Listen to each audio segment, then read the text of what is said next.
Good evening, everybody, and welcome back to another episode of In the Buff. I'm Zach. This is Rob, and we're here to talk about the merge episode of Survivor.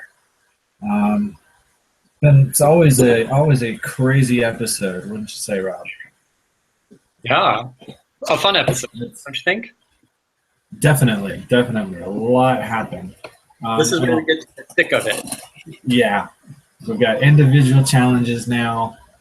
Um, it's been a and then additionally off topic, it's been a crazy week for me personally, just because I'm working two jobs now, so that's been lovely. It's just kind of a crazy week in general, I think. It's been kind of a crazy week in general. It has. I I gotta say, I went to bed at 8 o'clock Tuesday night, and because I was just dead tired. 8 o'clock Tuesday night, 8 p.m., and I slept and I didn't get up until 8 a.m. the next morning. Oh, wow. The universe, So I was dead. Um, so I slept while people rioted. Um, Good for you. on that topic, Moving on. we don't want to spend too much time talking about that. We're not here to talk about that. Um, the merge episode. Yeah. Hey. So we've gone back to what happened in Cambodia for the first time. That was the first time they merged at 13. It's for the first time they had a jury of 10. It looks like we're going to be seeing that again this season. What are your thoughts on larger juries versus smaller juries? Oh, well, I don't know. I guess my only thought would be it's harder to manage because some people manage who they vote off strategically. Like, I'm going to vote them off, but they're still going to vote for me in the end or whatever. And the more people you have to do that with, the harder it is to manage. Would be my Right. own. Right. Jury management is definitely a factor, especially with these larger juries. It's with a jury of 10, you need 6 votes to win. Back when Survivor first started 16 years ago. Not that we're here to talk about it. It's kind of like an electoral college, right? You have the whole right. It's kind of funny. We didn't get to talk about it last week, but last week's episode, Taylor mentioned that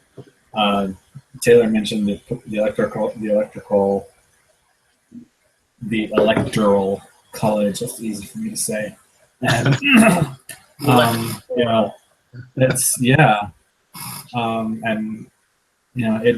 it's surprising how relevant that became.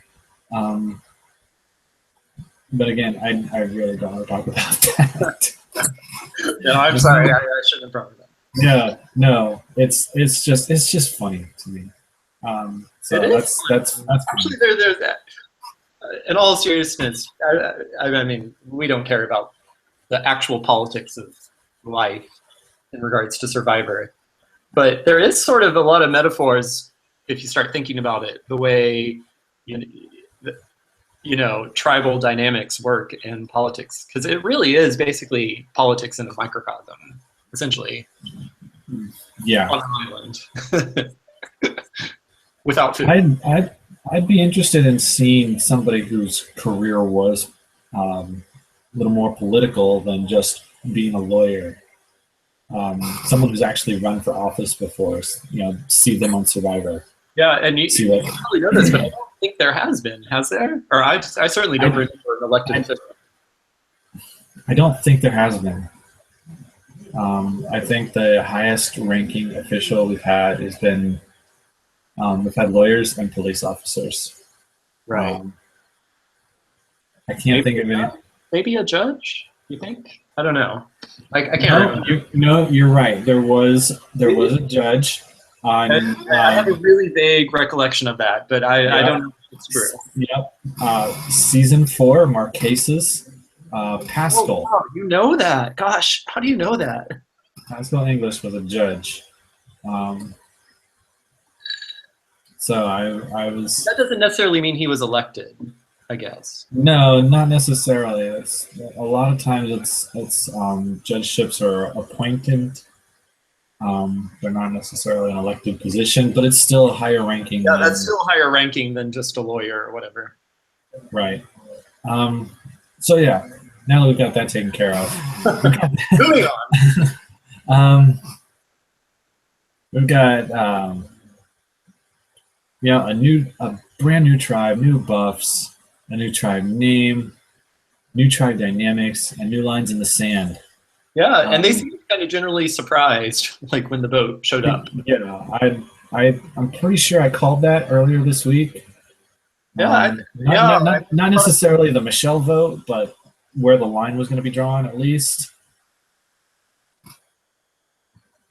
So I don't want to, pat myself in the back too much, but I did call it out. Yeah. Well, we knew it was coming soon. Yeah. I mean, it had to be coming eventually. So. For anybody who hasn't seen, I asked a couple of this season's merge players about the new tribe name, Vinaka. Apparently it is Fijian for thank you, according to Ms. Michelle Schubert. So thank you, Michelle, for that reply. Yeah, awesome. What was interesting, because usually in merge episodes, they sort of show that whole coming together, and they basically just showed that they started to eat something. Right. And they didn't like go through, like, I missed the name and the buffs and all that stuff. I mean, maybe I wasn't watching that closely, but like they didn't make a big deal about it. They didn't make a big deal out of it. And a lot of times I've noticed lately that they don't. Like, even though that's one of kind of one of my favorite parts of the season is when they come together, they for the merge. Well, and it's usually like they get to decide on the new tribe, and I want to see how that decision is made. And it's usually sort of like, even though they vote somebody off in the episode, it's still sort of like a small pause in the game, like where they all kind of like, yay, we made it to the merge. Yeah. Like all of a sudden they like put down the game, at least for, a cocktail and they didn't spend a whole lot of time on the merge feast. And possibly one reason specifically. Yeah, there was actually a lot of gameplay to be had this season, or this episode rather. Yeah. So I guess they needed to. I guess the merge feast was unfortunately one of the things they had to cut out. Well, and they cut it out because they, as I remember it in the show, they immediately switched because Adam decided. Adam went exploring. Hungry, which I find hard to believe, but he said he wasn't hungry, and he went exploring. Exactly. Yes, exploring / idol searching. With an idol in his pocket, he decided to go searching for the merge idol, which there may or may not be one, and I don't think that there will be one. I don't think there'll be another idol planted until one is played or exits the game. Is that a precedent in the past? That's typically the precedent. 3 idols in the game at a time, I think, is the most they've ever had. They've had that only in seasons where they've had 3 tribes, with one exception that I can think of. So if that's true, though, then there may be an idol that wasn't found. No, because there's 3 idols in play right now. Oh, right. Because Adam has 1, Jay has 1, and David has 1. So that's. But Were they all found at the 3 tribes? Because wasn't one of them found in the original 2? David's. Or is that David's second? It was David's second. Oh, because he found. You're right. But yeah, but there's. Of course, you're right. You're like there's 3 active idols right now. You're the Jedi Master of remembering this shit. I'm pretty good at it. I was going to be confused. Actually, it brings up a good point because so there has been 4 idols total so far, right? So, right. One of them was played and then it was rehidden, which is typical for Survivor. But Adam didn't find an idol. Adam found something else, Rob. What do you think about this new advantage? My initial thought was kind of like wah wah wah. I'd much rather have another idol, or not personally, but like I was like, oh, that's nice. It was kind of boring in a way. You can It's you know what I mean? Like I hate to. It was kind of anticlimactic, and he found it like immediately. Yeah, well, I think it's different, and I like that they're trying something new. They've been experimenting with the vote steal for the last few seasons, or the vote, the double, the second vote, or the vote steal, or counts for 2 or whatever. Then they decided, okay, that hasn't worked. There's already 3 idols in the game, so let's put this reward steal in the game. My initial thought was like, well, that's kind of stupid. Like, so somebody can be at a challenge and be like, I really want those chocolate chip cookies, and just take them. Pretty much. Or they can like, take their loved one or whatever, which I think is probably the idea behind it, right? I think there's got to be some strategy to this to win to play this. The best discussion that I saw on Twitter was like taking the loved one visit would be the worst use of the reward steal. And why it would be the worst? Why? It would be the worst because that's the one that everybody wants, and it's the one where the most people are going to be mad at you. Oh, yeah, right. So if you don't win that one fair and square, I don't think that's the one to steal. I was thinking the most powerful for like one of those final challenges where you really need the energy to get food. It could be that could be the way to go. If there's a final 4 or final 5 reward challenge where there's an advantage for immunity, that's the one to take, I would think. Although I guess but it'll be interesting how it ends up being played out, because also there's always that like towards the end that reward challenge where you get to pick somebody to go with you. And then there's always another person that gets to go with you. And if it's not the in your inner circle or whatever, or if you leave the other circle behind, they always gang up behind you. Right. And I think that's... So if you could strategically play that the right way.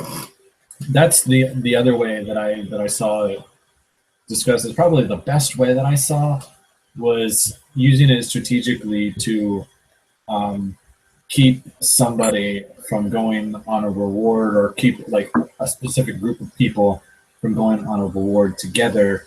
Either together that you don't want going on a reward and socializing and strategizing. For instance, if say Jay wins reward next, and he takes maybe not even Taylor, because you can't break those 2 up.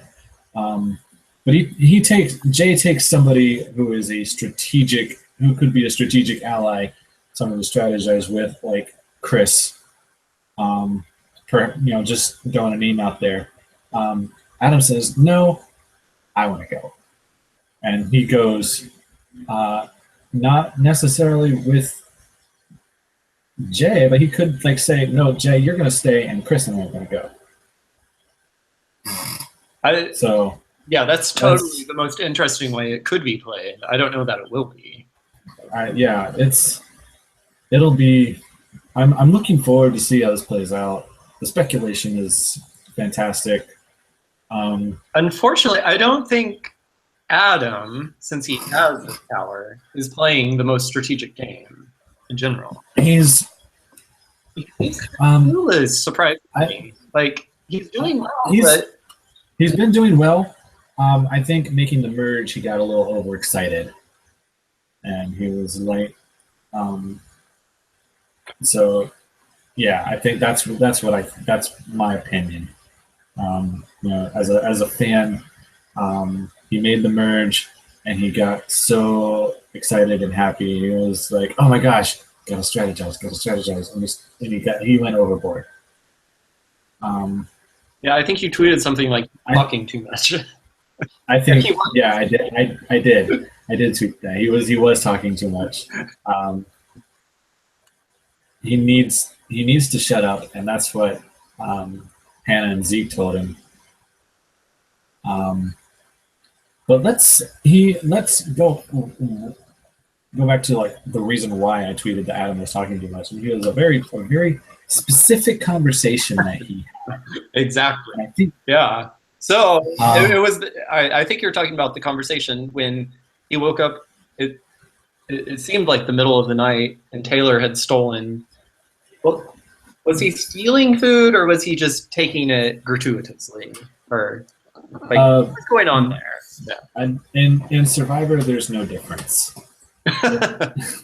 Perhaps. I don't think there's a difference either way. He was taking food that had been set aside for the tribe to be rationed, and he took it for himself when other people supposedly weren't watching. But part of that food was part of the reward, or the merge food. Yeah.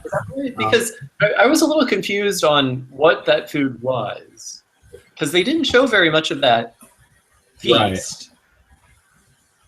And then all of a sudden Taylor was essentially stealing it. Yeah, it was basically just leftovers from the merge feast. What was kind of interesting about all that, though, and it came out later, like at Tribal Council, that like apparently they were suffering from some GI issues or something. And Taylor felt that he needed to do that, or he seemed to claim that he needed to do that. Like, Jeff asked him, "Oh, so that was a medical emergency or something like that, right?" Yeah, that's what he said. I don't think he was. I mean, maybe I think he was just making excuses. Right. Maybe. But we should talk about that from the millennial versus the Xer perspective, perhaps. You think, like the conversation, or it is part of the whole scheme of the season. And Taylor, we've already, I think, said is the most millennial of the millennials, perhaps. Right. And this may be one of the most millennial of the millennial news. You think? Or I don't know. Like, I agree with you so far.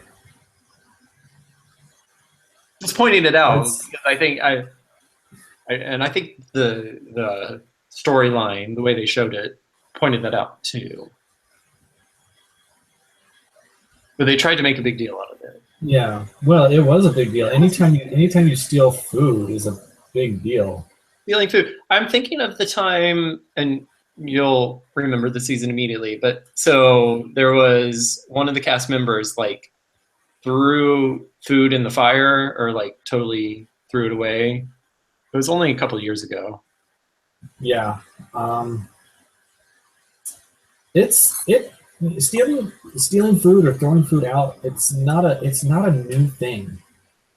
Um, I can think of a number of times that it's happened or at least been referenced. Um, is um, I believe the what you're referring to is probably Jatia or Yes, that's or right. Brandon. Yeah, gosh, I don't know how you remember all this stuff. I've seen every episode at least twice, so that plays a factor. I still And in the last 4 years. wow. So um, Stealing food is always bad. One stealing thing food I is think always bad. one thing I think that's interesting though, I think over the years there are some seasons where they seem to like starve more than others. And this season I don't think they're as hungry as I have seen them sometimes. What do you think? Um, I don't disagree with you. I think there are some seasons where um, they focus more on the food. In the on the San Juan del Sur when they were the Hanapu tribe was completely out of rice, and they had to make a trade with Jeff for more rice. It's only happened twice where one tribe, completely ran out of food and needed to make that trade, and it is costly. Um, Although to that point about food and starving and everything, I think I noticed this week in terms of and this is kind of superficial, but like in terms of body image or body, like they're starting to show the effects of actually having been out there for several weeks yeah, or how long are we out now? 4 weeks? there no.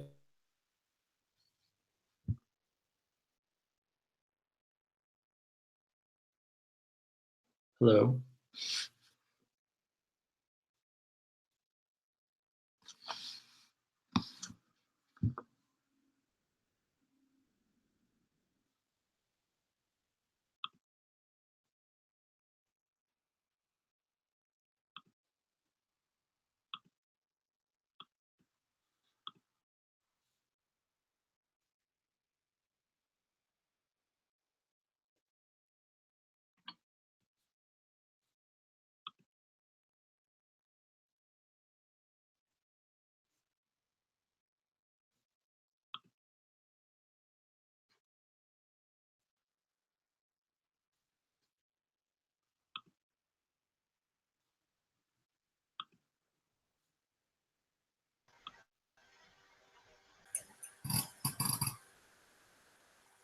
Hello. All right, I am back. Unfortunately, my internet has been acting up and going out for like a minute. I was gonna say I I checked Almost. mine and I something happened. I think somebody's called, but you're back. I'm back. And we're still live or okay. We're still live. We are still live. You had asked me about. So you were waxing poetically about everybody starting to look like they had been out in the wilderness for a while. Yes, the merge usually happens about now. Right. I think I asked you how long they've probably been out there now. So we're looking at about day 24 at the latest, I think. I haven't. I should probably check on that.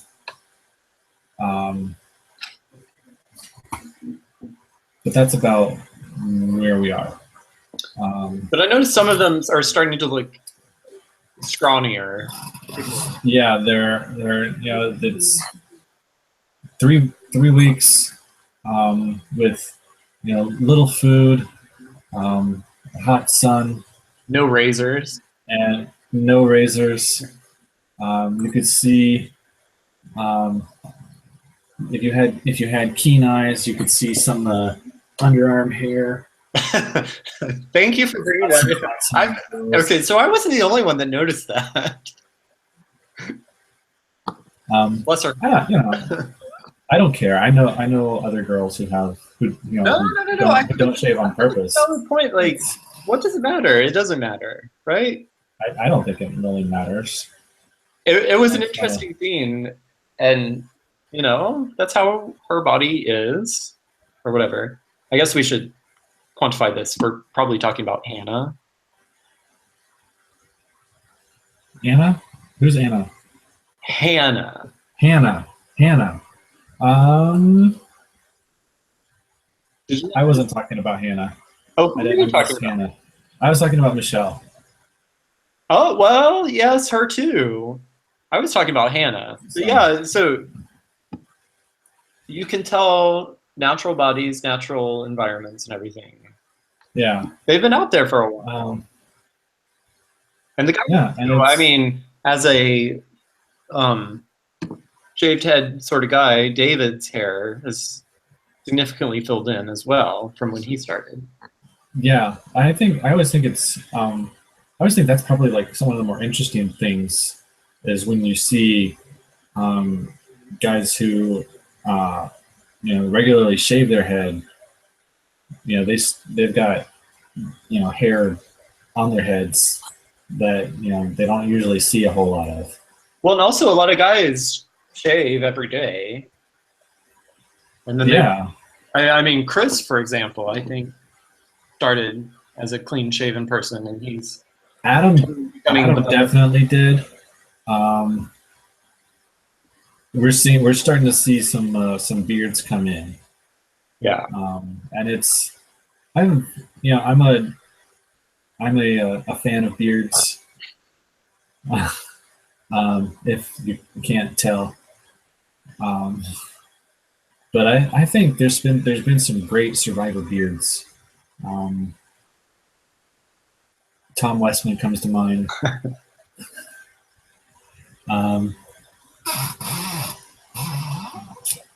But let's see. Let's keep moving on. So Adam talks to Taylor, and Taylor talks to Jay and Will. And you kind of saw that coming, right? As soon as Adam got out of bed, he was like, "No, Adam, stop, shut up, go back to bed, go back to sleep." I think you're kind of alluding to like, I want to like Adam. I like where Adam's head is sometimes, but he just doesn't have the. No, I'm sticking with my story, my theory that he got overexcited because he made the merge.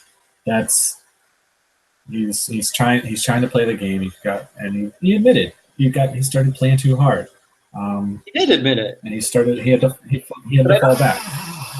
I think he's playing a pretty good game. He just doesn't have the nuance. Like when we talked about it, was it last week or 2 weeks ago? And they had voted off Figgy. He went up to Taylor and was like, "Dude, I totally screwed you over." Blah blah blah blah blah blah. Whereas he should have been like, "No, I'm sorry I voted out Figgy, but now let's try to work together." Right? Like, right. And I think that's kind of the metaphor. If we want to get back to current situations, it's not about what happens per se, but how you adjust to those things. Because the constant in this game in life always change. Everything changes. It doesn't matter who's changing it, what's changing, whatever. It's going to change, and you have. And it is.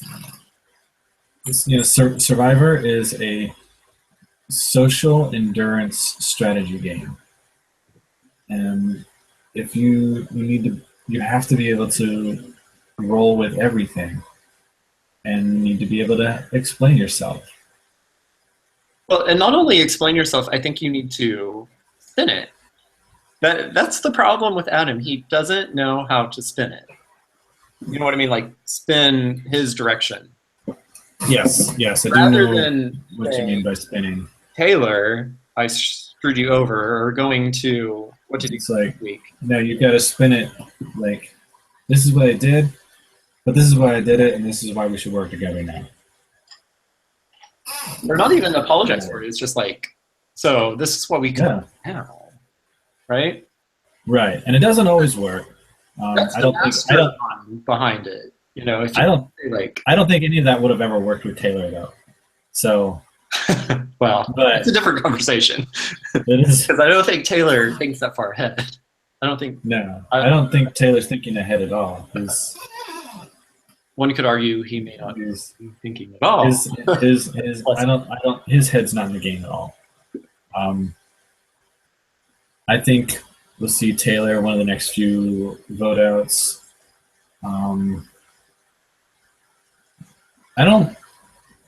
Let's see.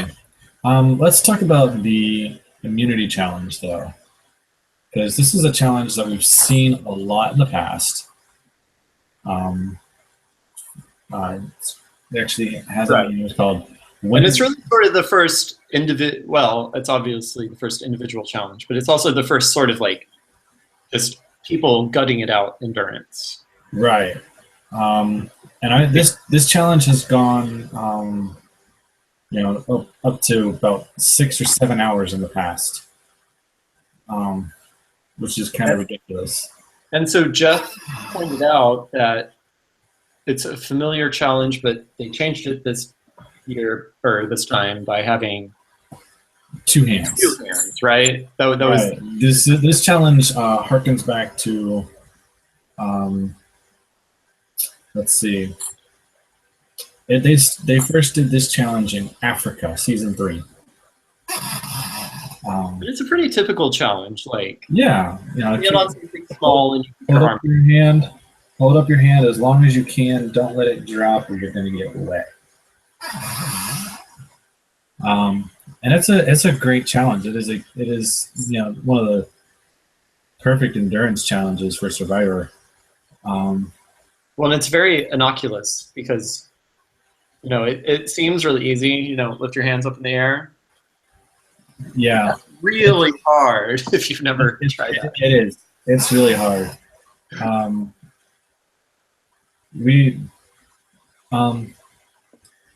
don't remember how old I was. I was probably about 9 or 10. But to that point, I was in, I guess, Sunday school, and we were talking about,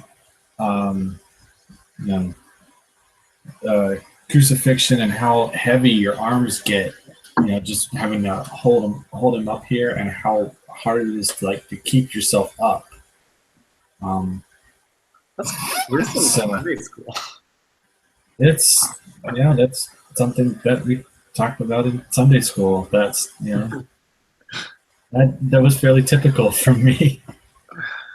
Although when we talk about religion, actually, a lot of the Bible stories are pretty gruesome. And a lot of them are surprisingly. And there's also a lot of fun irony in some of the Bible stories, but that's we've got a whole bunch of stuff that we can save for our entire other show. But yeah, so that was just an interesting point. I could relate to that. You mentioned holding your arms up, and I'm well, I didn't think about holding your arms up in relation to crucifixion, but that was where we did see the body hair. Sort of like just that they've been out there for a while. And I was like, and honest, and I know a lot of people are kind of sensitive about body hair, and they don't like it, or they think it's gross, or it's not. It's just something that's normal, and it's a personal preference whether you keep it or shave it. Well, exactly, and in reality, if you are out, that's the least of your concerns, I'm sure. Right. Because they don't care, right? And amongst themselves, I think that's an important message, or from our angle on this channel. It doesn't matter, so you're probably kind of smelly and sweaty and gross in general, right? We talked about because they haven't showered in 3 weeks. They haven't worn deodorant in 3 weeks. They haven't shaved in 3 weeks. They haven't brushed their teeth in 3 weeks. Yeah, and so it's just sort of how things are, right? And they all That's don't care. But you have to not care. I mean, some people still care, but you mean on the show, or I think they probably do. I think that's probably an issue? I think it's probably a reason we don't see more showmances on Survivor. Well, okay, you bring up an That's interesting point. Because do you remember it was one of the first 2 or 3 episodes, and I think it was Michaela who was commenting on the Millennial Tribe about Taylor and Figgy. you got sand in your drawers. Yeah, they were macking, and she was like, "Oh, that's gross. You haven't brushed your teeth," and blah blah blah blah blah blah. Yeah, but apparently they didn't care or whatever. I don't know. You know, some people just don't. And it's kind of weird to me because I have a hard time going to bed if I haven't showered. That's just my personal thing. I can't go to sleep feeling dirty. True. But if you think about it, though, they're living on a beach generally, almost in all seasons. They're near a body of water. But it's not like you're being in water, cleansed off in a way. But no, you can like try to take a bath and rinse yourself off, but it's still the ocean. Yeah, it's still salt water. It's still gross. Oh, I don't. Well, living in the Midwest, I find salt water a novelty and enjoy. Okay. Well, I can see that, but I know from having a little bit more experience that getting out of the ocean, you feel all salty and sticky, and then sand sticks to you, and I can't.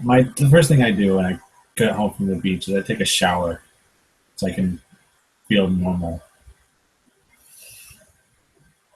So that's just me. It may just be me. I'm not a huge beach fan. I like, I enjoy time with, friends if friends are going. But I'd prefer to go camping out in the woods. Interesting. I think everybody, I think it's a general, you desire what you don't have. So yeah, that's you can go to the beach in an hour or two, or even, if you're lucky enough to live closer than that. You don't need it. And see, I can be in the woods in 30 minutes, and I'm just like, whatever. See, that's a big difference. So I'm much more. I want to go hang out in the mountains and just kind of like commune there. That's my sanctuary.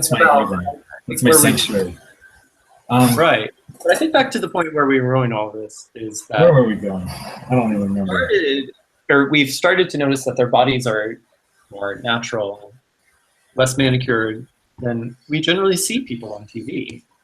Right. And that they accept it, and that's not an issue, and it's not something that they bring up.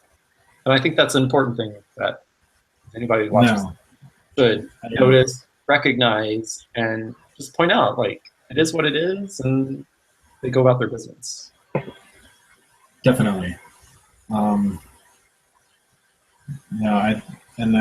wish they'd kind of talk about body image a little bit more, just because it's something that I feel like it's something that people need to hear. Because once you get out there and you've been out there for 3 weeks without anything. It is, and unfortunately, I feel like sometimes we think of the survivors and then they lean out and they're like really scrawny and skinny and whatever. And then we start to notice that, and unfortunately, that's now when we're starting to talk about that. Yeah. But they do have all body types out there and all kinds of people. Yeah. For sure they do. In terms of talking though about the makeup of the cast this year, I don't know. We're totally getting off topic, but I don't know that it matters. It doesn't right now. That's the entire point. So we can. I thought this year. So talking about body image, people, makeup of the cast is that. So the season is based on the difference between millennials and Xers. And so many times in the past, it's been very different. It's sometimes been, I hesitate to say racial, but there's always the Black person, the African American, or there's always the gay person, or there's always some of these like stock characters. Right. And I don't know if you notice this year, it's not about that. And maybe it's because they've made it so much about the millennial versus the Xer. But like, have you noticed that lack of, like, there is not necessarily the quote unquote gay person. And I mean, maybe there is a couple African-American, whatever. But I don't know, what do you think about that sort of mix up of the... I don't, I think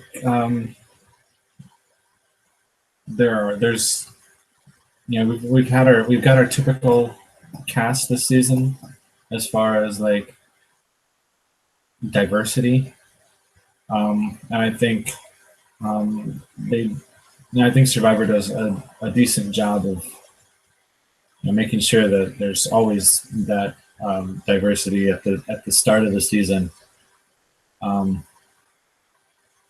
Yeah, no, there was a clear... And then it's just a matter of, how are we going to divide these tribes? How are we going to divide these people? Are we going to put these minorities on the same tribe together? I think there is, and I would commend Survivor. There is usually racial diversity in terms of things.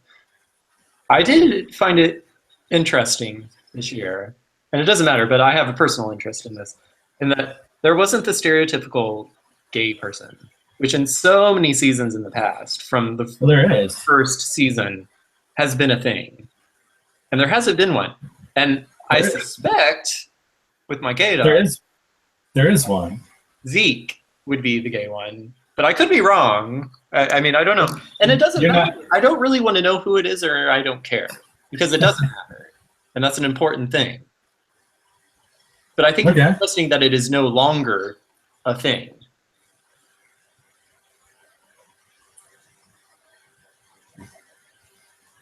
Okay.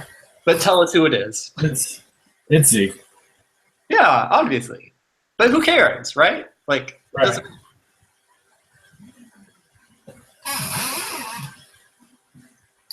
But I think it's a thing.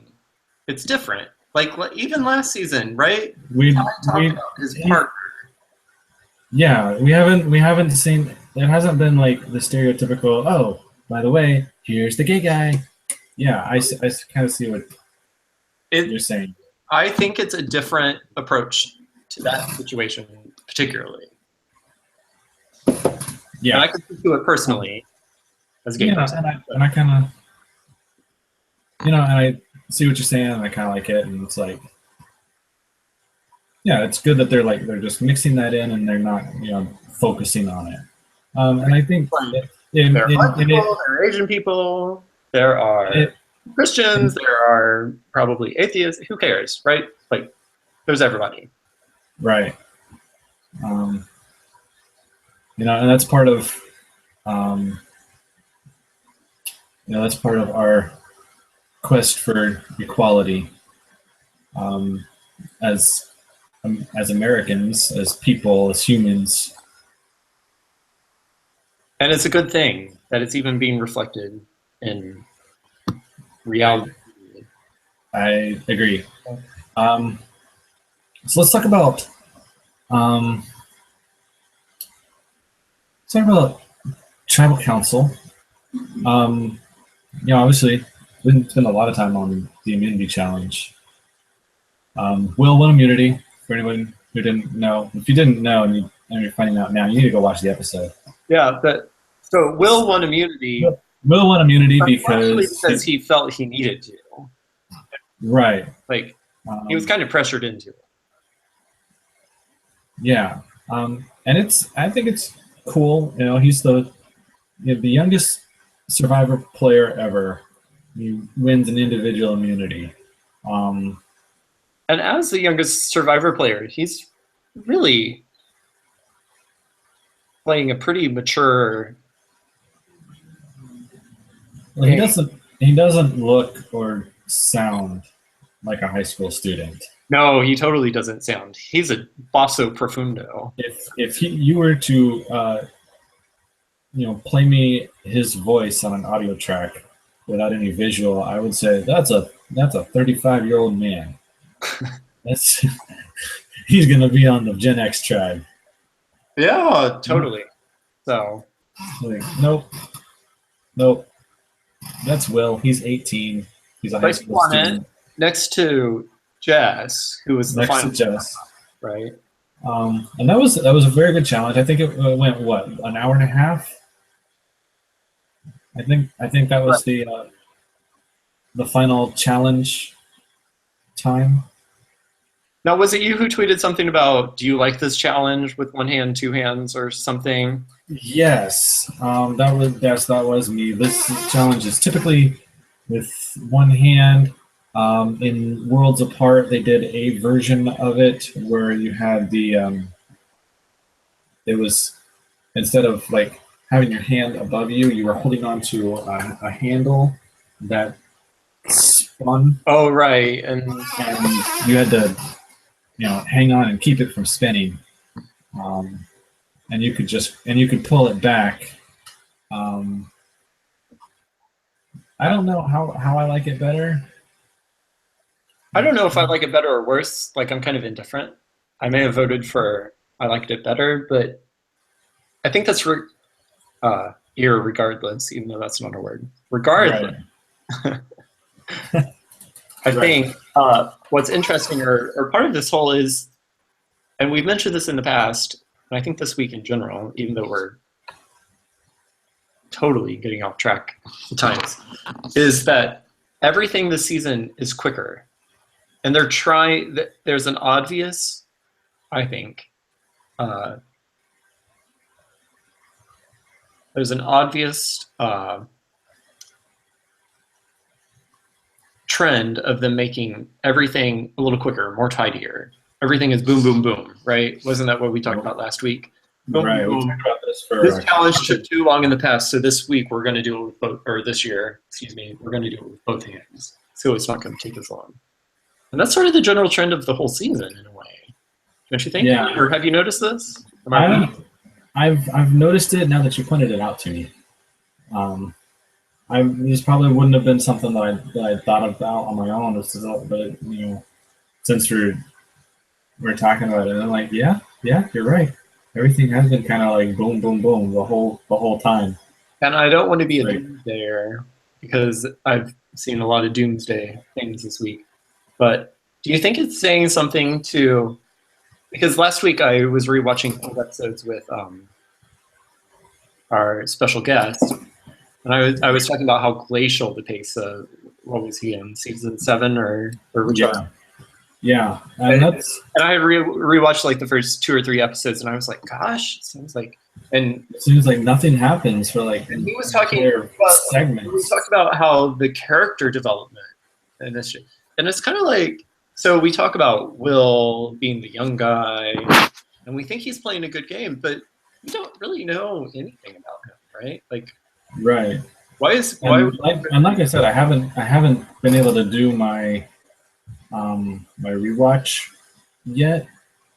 But let's see, I believe at my last count, Will was last. Oh, in the spreadsheet, in the confessional. So yeah, I think he probably moved up this week because I think he got a couple. But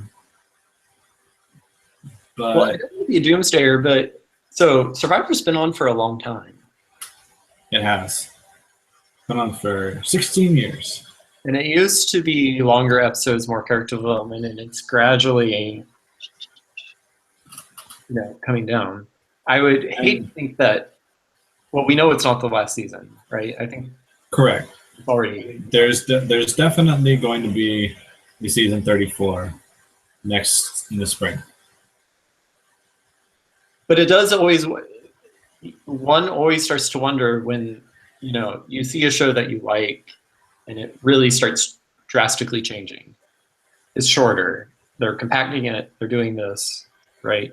Like, didn't we even used to have like 2 hour long episodes occasionally? And now it's always a single hour.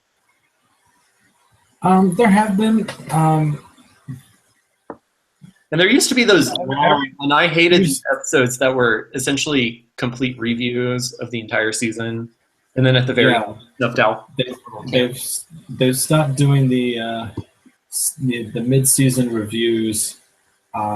They every now and then they have a 2 hour episode based on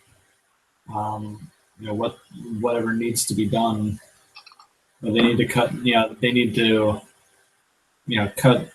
They're a week short of based on episodes, and they don't want to compact a double boot into a 1 hour segment. Any number of things, really, I guess. Usually the season opener is an hour and a half. They'll lengthen it to 2 hours depending on, usually during Winter Olympic years is when they'll do that. If they have the Winter Olympics, the last two Winter Olympics, they've made the first episode 2 hours. Thank you, Zach. Am I talking too much? No, you're like full of, maybe there must be other people that I don't follow them that know all these little factoids that you know. It's amazing. Yeah. I sort of stand in awe. I'm like, really? How do you know that? Those seasons where they had the 2 hour episodes were heroes versus villains and Kaguyan, the first time they did Brains, Brawn, and Beauty. So that's okay. We're off track again. Remember what you had for dinner last night? I have trouble sometimes, and you can remember all this shit. It's amazing. Dinner. Exactly. What is dinner, right? Especially this week, no doubt. Okay, so tribal council, right? Tribal council. David's quote came back up last night. He actually got to say it at tribal. It's not the people it's the people that you trust versus the people I trust. I think that's yeah. That was a response to one of Jeff's questions. But who said it? I don't remember who said it. I remember it happening. It was David again. Interesting. This quote is I think it's fantastic as far as Survivor goes. It really if you boil Survivor down to its core, I think that's it. It sort of boils the whole strategy, the game, everything down to essentially one of the elements, the essential element of the whole game, right? That's it entirely. It's the people that you trust versus the people that I trust. That is Survivor in a nutshell. That's it. And I don't want to keep on bringing up the politics, but it's kind of a life thing in a way, right? For a world. Like, you can take that sentiment globally, right?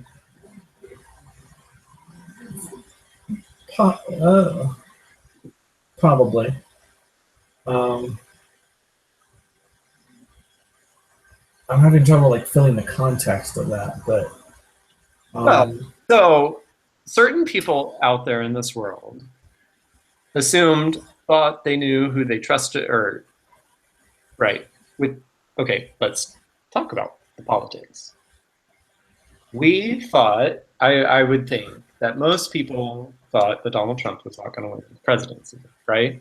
I certainly went to bed not expecting. And it doesn't. I'm not saying who I voted for, who I care, won, whatever. I'm just saying like that was the general perspective, all the polls, but it's not what they thought. It's not right. The quote goes, say it again. It's the people that you trust versus the people that I trust. Right. So all the people who trusted the polls, and the polls weren't trust. You know what I mean? Or like, it doesn't always add up. Like what you think is going to happen doesn't happen. It's not in your life in general. Right. It's kind of a perception is reality kind of thing, except when it isn't. Reality is perception.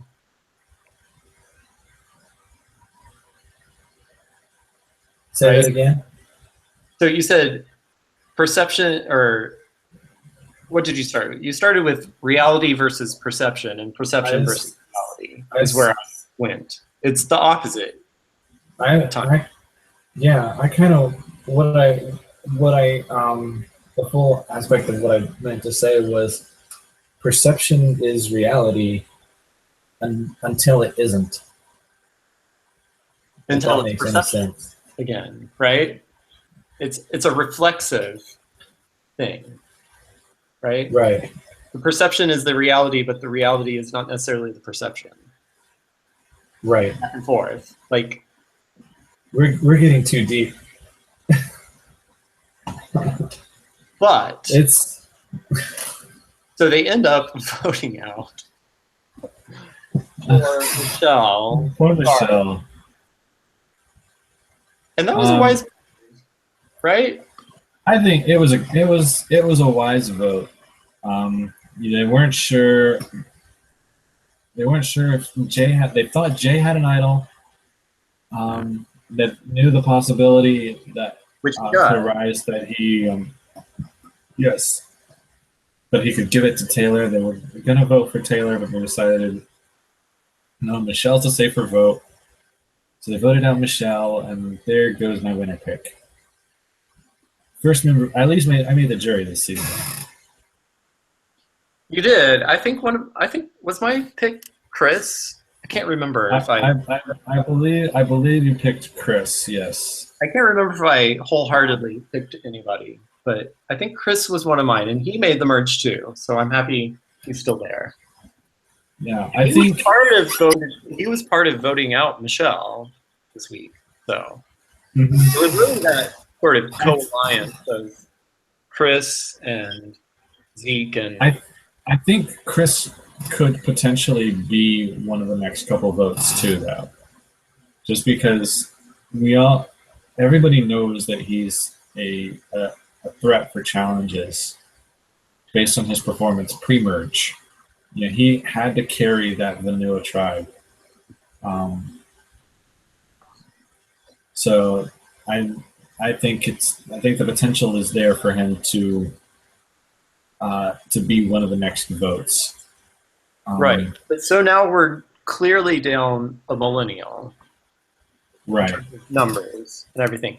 So I think the next interesting twist may be how the millennials get the Davids, for example, the others to flip to their side to get the numbers, and how that strategy plays out.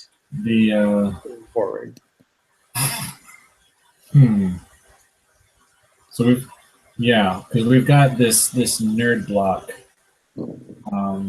Right. Hannah, Adam, Zeke, and apparently David is included in that as well. Loosely. I think I'm never aware completely of where David's allegiances are. Well, because he's, I think, playing all of them. He seems to be closest with Zeke right now, but it's another case of perception being not reality, possibly.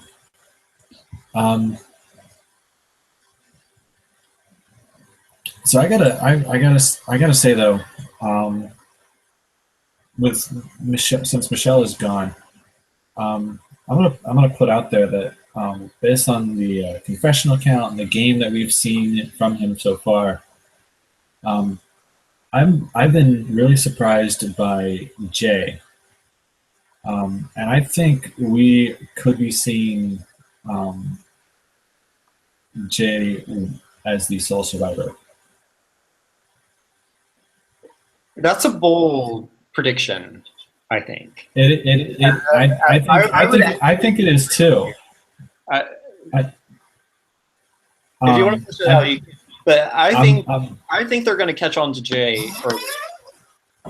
I would vote for, and I think I mentioned in the past that I think Jess is an underrated. She's not exactly a floater, but she's kind of the under the radar right now, and she's been doing really well. I think Jess could be. I would, if you're going to pick Jay right now, sort of flipping our original predictions, I think Jess would be one of them. I only brought it up because my pick's gone.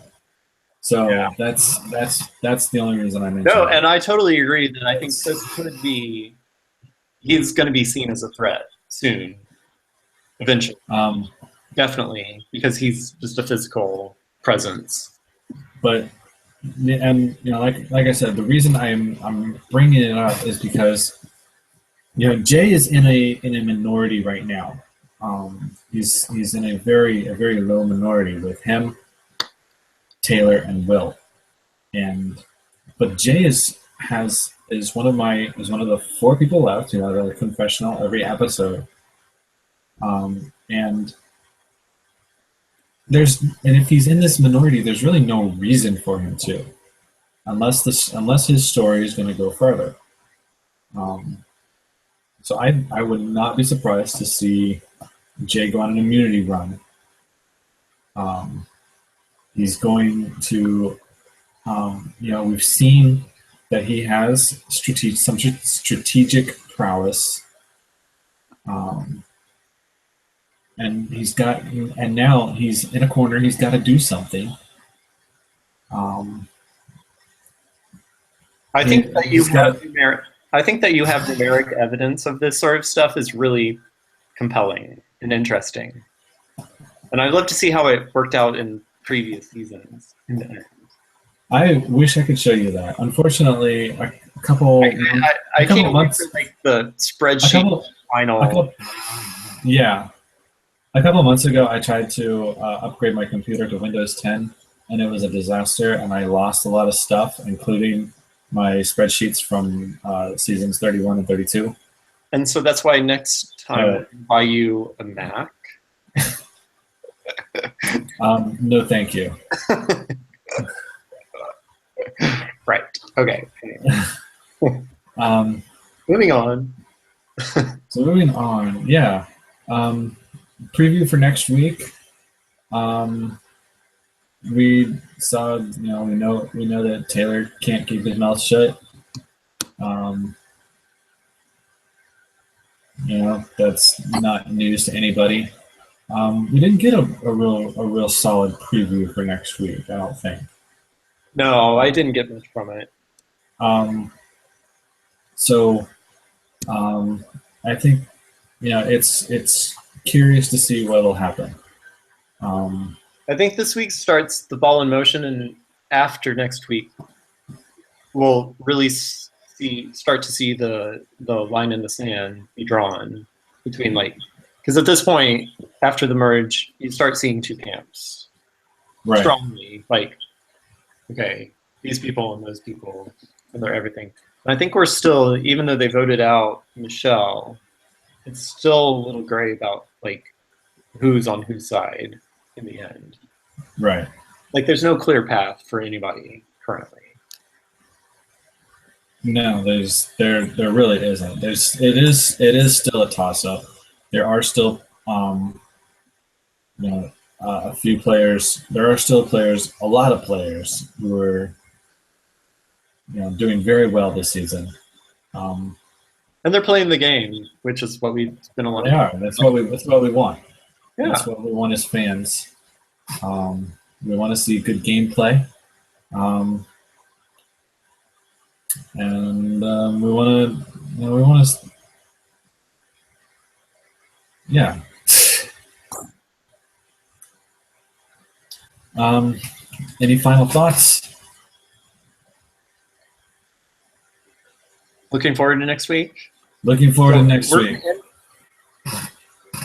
How many more weeks do we have, Zach? You're the one with the calendar in mind. I actually don't have that marked down. I don't know when the finale is. But it's going to be before Christmas. We are. Yeah, it'll be before Christmas. It's usually like about mid-December.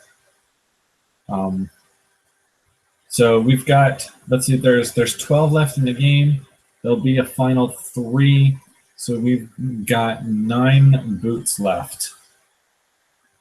We've got 9 vote-offs left, and we haven't had a single double eviction, And that's double like elimination episode.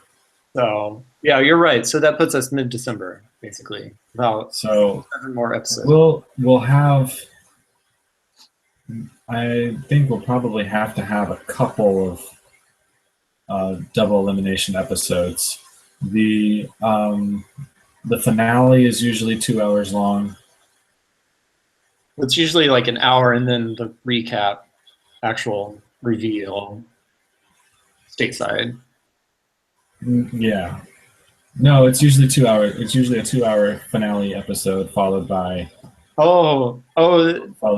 reunion. The reunion afterwards. Yeah, so 3 hours of Survivor.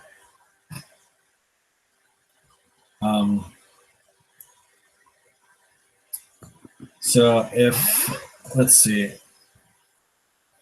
we could be looking at a finale with a final 6, like we were in Cambodia, since we seem to be following that track.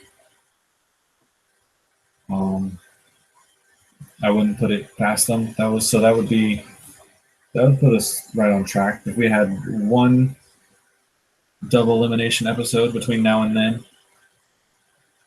I would say that puts us on track for mid-December.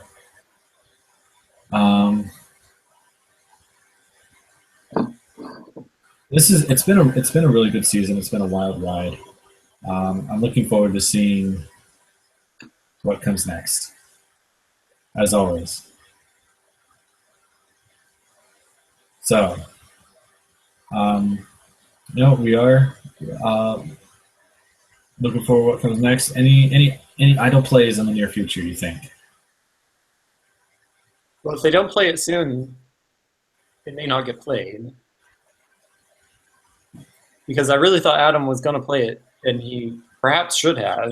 He lucked out in the end. Yeah. It wasn't looking good going into it, but somehow he must have known that it was going to go his way. He must have. He must have been able to calm down in time. Yeah, there must have been some final strategy stuff going on going into that tribal council. Definitely. So, this has been In the Buff. I'm Zach, and that's Rob. And we just want to remind you again that clothing is always optional, but nudity is never required. And we'll see you again next week.